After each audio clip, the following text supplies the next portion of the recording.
There's a reason you keep falling for people who can't love you back. And it's not because you're weak, desperate, or naive. It's because your heart learned, a long time ago, to call almost love by the name of love. Because familiarity feels safer than happiness. Because your nervous system recognizes chaos more than it recognizes care.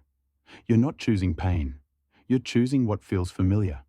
You're choosing what your past taught you to expect. And the truth is heartbreaking. Sometimes, you stay with someone not because they make you feel loved, but because they make you feel remembered. Remembered by a wounded version of you who still believes that love must be earned. If these words feel like they're cutting into your chest, you're exactly where you need to be right now. No one wakes up and says, I want to love someone who cannot love me back. But it happens quietly, softly. In the small ways, someone's inconsistency feels strangely comforting. In the way their distance feels familiar. The way their unpredictability makes your heart work overtime. The way your mind tells you, if I can make this person love me, maybe I can prove I'm finally enough.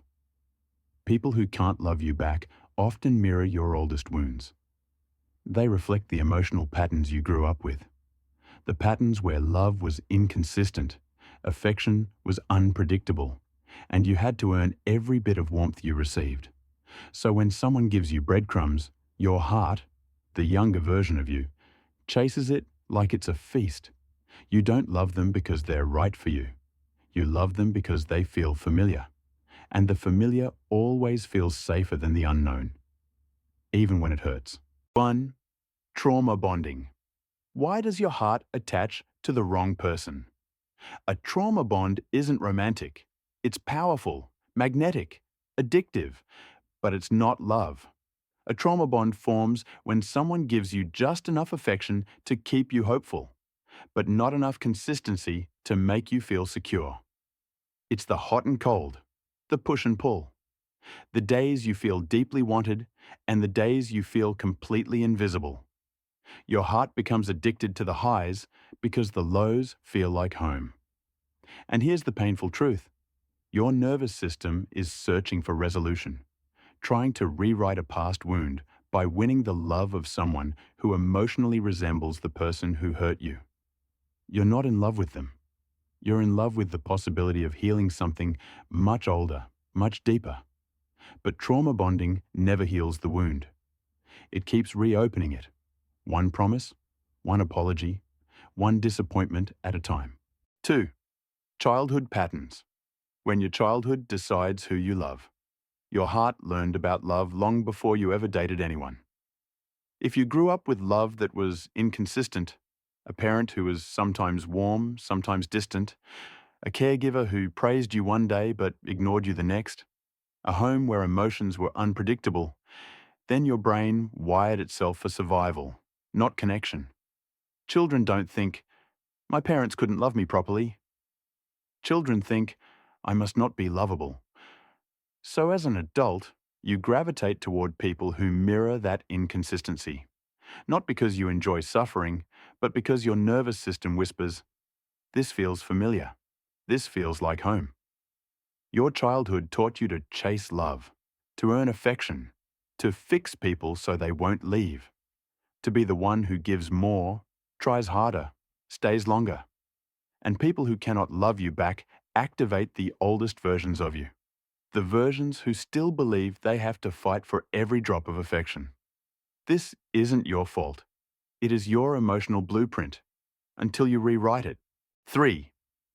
The wrong people trigger the loneliest parts of you. Some people don't hurt you intentionally. They hurt you because they don't know how to love deeply. But for someone with old emotional wounds, their distance doesn't feel neutral. It feels personal. When they pull away, your mind spirals. What did I do wrong? What changed? Why am I not enough? But here's the truth. Their inability has nothing to do with your worth. They are emotionally unavailable because of their wounds, not your inadequacy. Yet your heart interprets their silence as proof that you're unlovable. The wrong people trigger your abandonment wounds, your fear of rejection, your need to prove your worth. Your survival patterns. That's why you can't let go easily. Because you're not fighting for the person. You're fighting to heal a part of you that's been hurting for years. 4. You stay. Because you see their potential, not their reality. When you love deeply, you don't fall in love with who they are today. You fall in love with who they could be if their wounds were healed and their walls came down. You see their softness beneath their distance. You see their trauma beneath their coldness. You see the good person they might become if someone just stayed long enough. But here's the heartbreak. You cannot love someone into becoming emotionally healthy. You cannot pour your warmth into their emptiness and expect it to fill the holes they refuse to mend. You cannot stay long enough for someone to finally choose you. Potential is beautiful, but it cannot sustain you. And loving someone's potential often means abandoning your own. 5. Why it hurts so much to walk away. Leaving someone who never fully loved you should be easy, but it never is. You're not grieving the relationship, you're grieving the dream, the maybe someday, the hope that your love would finally be enough to make them soften, choose you, stay. You're grieving the conversations you never had, the version of them you only saw in small moments, the future your heart built quietly, the emotional closure they will never give you. And the hardest part? Walking away feels like giving up on a version of you, the version who tried so hard to be enough. But you're not walking away from love. You're walking away from longing. And that is one of the deepest healings. 6. How to break the pattern. You don't need to stop loving deeply.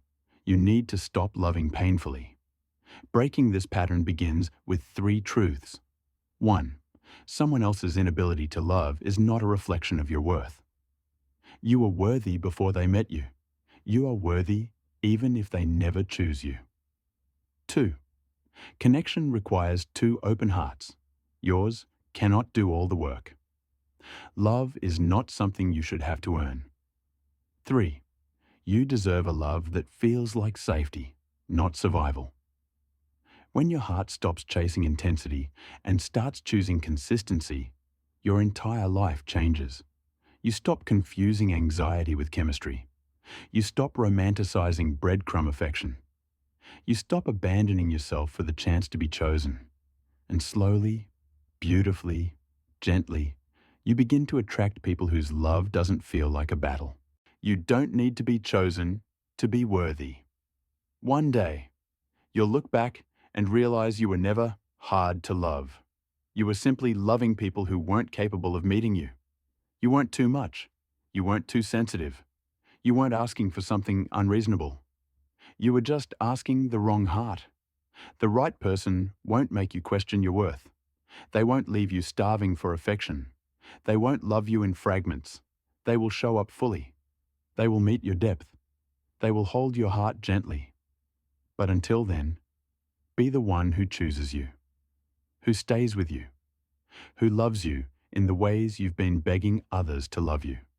Because real love doesn't begin the moment someone else chooses you. It begins the moment you stop abandoning yourself.